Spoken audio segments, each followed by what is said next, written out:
në vitin 1991, kur u hap Shqipëria, unë rastësisht u ndodha në Greqi, në maj të 1991 për arsye turizmi.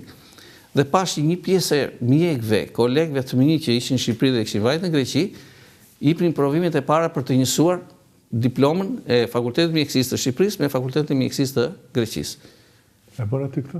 Mua më zuri zilia, se thash, pash dhe ca pyetje që ishin paksa më të lehta, ndoshta ishte edhe një farë lehtësie që u bë këtyre të parëve që dhanë provimin, dhe isha gati futesha brenda të thosha, po ta jap edhe unë, se unë ndërkohë kisha thënë, meqenëse isha pranë fakultetit, kisha dhënë provimet pas universitare, gjitha këto me kimi, biokimi, farmakologji, fiziologji, anestezi, reanimacion.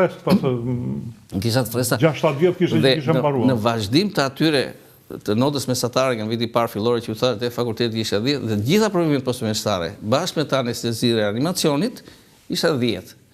Dhe kanë dëgjuar rrasa që fakulteti jonë i mjekësisë ka qenë i mirë. Absolut, sepse ishte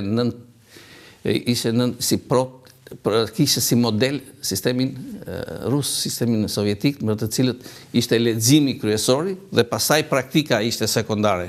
Ndoshta në disa vende që thonë në Angli është më praktikë fakulteti sepse ka prakticitetin dhe pastaj teori. Por ne ishim i takon shkollës lindjes.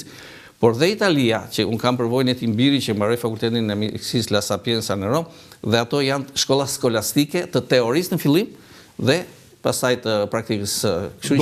Ndoshta prandaj ka edhe shumë shqiptar që janë integruar në sistemin shëndetësor italian.